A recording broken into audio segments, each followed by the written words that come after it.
What's going on, everyone, and welcome to a new series on the show, which we're calling Rebel Roundup. This is Obi-Sean, and for those who might be new to the show, I'm half of the dynamic duo, along with Jedi John, that is the Force Dyad. This new series will chronicle my renewed journey through Star Wars Rebels. This fortunately isn't my first venture into the show, as I did start it once, but for reasons that I can't quite remember, I cut that viewing short in Season 2. So, with the Ahsoka series dropping later this year, I thought it'd be fun to start over and refamiliarize myself with all the characters and their stories before we see some of them in the new show. And of course, share that all with you. So, how exactly is this series going to work? So, each episode will provide a brief synopsis, some relevant episode factoids, and then some of my thoughts, some of my overall thoughts. What this isn't going to be is some long-winded breakdown, complete with full-length recaps and a zillion different Easter eggs.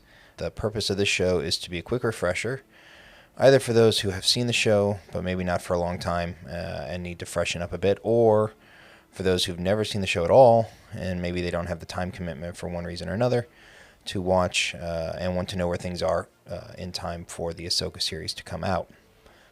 Though I must say that I highly recommend you actually watch the series. It is quite fun. As this series will be recapping certain plot points from the episodes, there will of course be spoilers, so consider this your spoiler warning. And with that, welcome to the Rebel Roundup.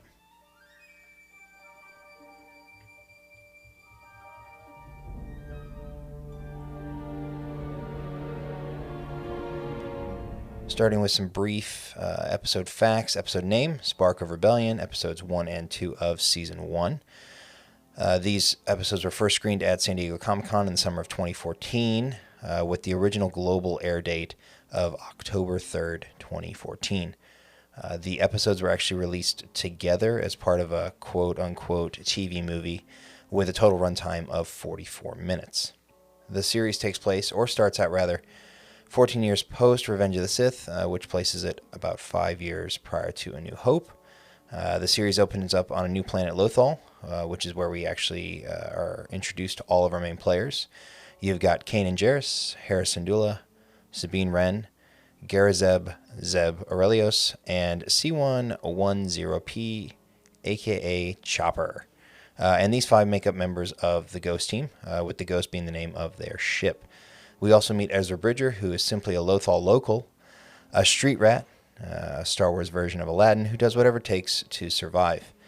During a heist that is carried out by members of the Ghost team, Ezra takes the opportunity to nab some of the goodies for himself.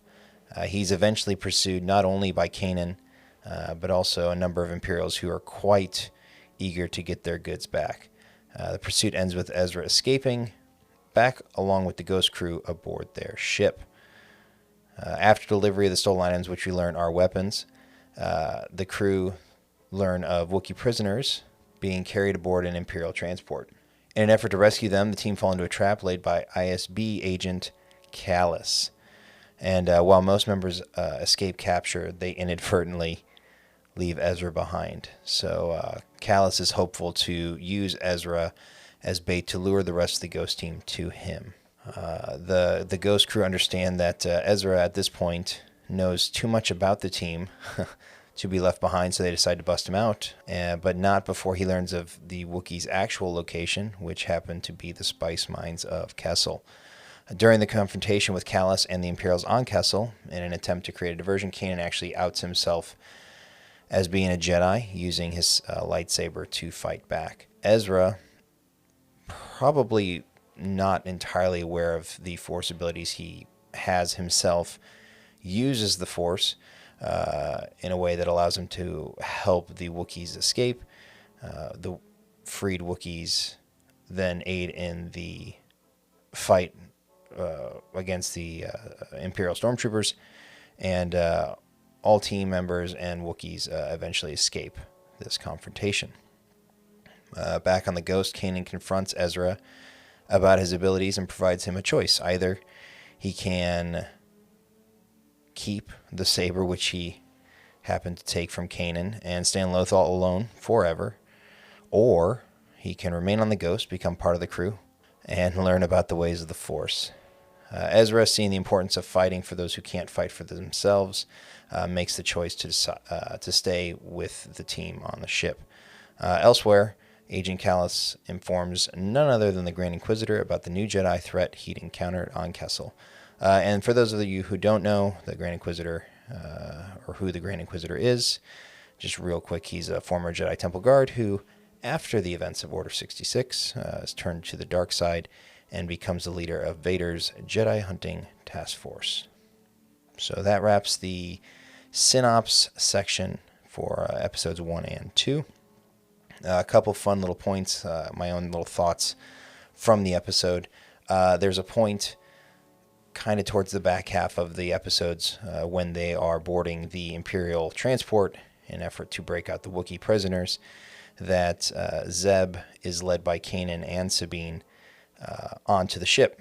And this is very reminiscent of the scene in New Hope with Han and Luke taking Chewbacca up to the detention block as a means to gain entry to rescue Princess Leia.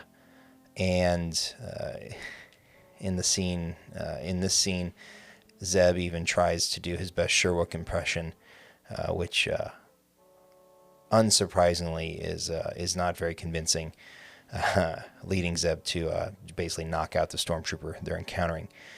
So this is a fun little Easter egg, again, not just because of the callback to the scene in New Hope, but more notably because Zeb's character design in the show is based on the original Ralph McQuarrie sketches for Chewbacca.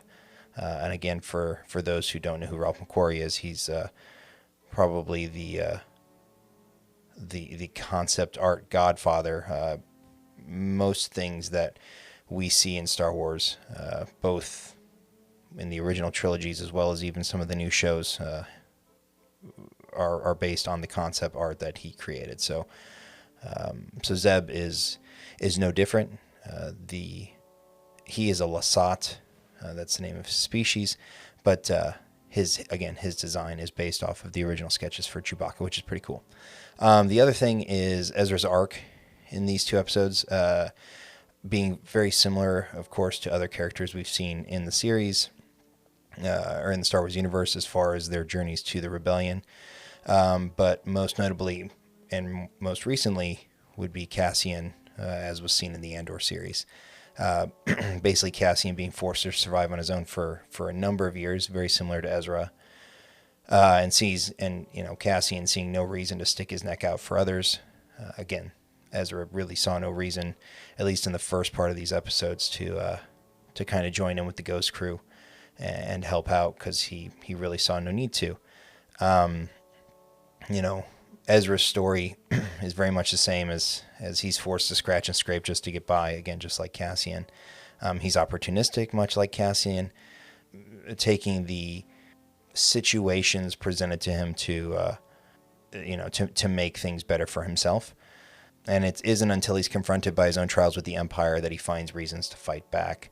Ezra's journey is a little bit different, however, in the fact that he has a significant support system, at least more so than Cassian did, with a team who at some level cares about him, which is pretty important. So in the end, Ezra learns that the lone wolf mentality can only get you so far, and that to run with a pack, you can be far stronger.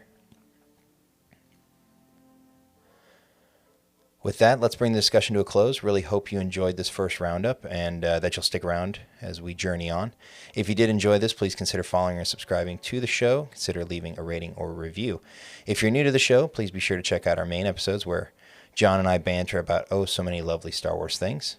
We've actually got episode 50 right around the corner. So check the show notes for links to our social channels, and be sure to let us know what you think. Thanks for tuning in, and until next time, may the Force be with you.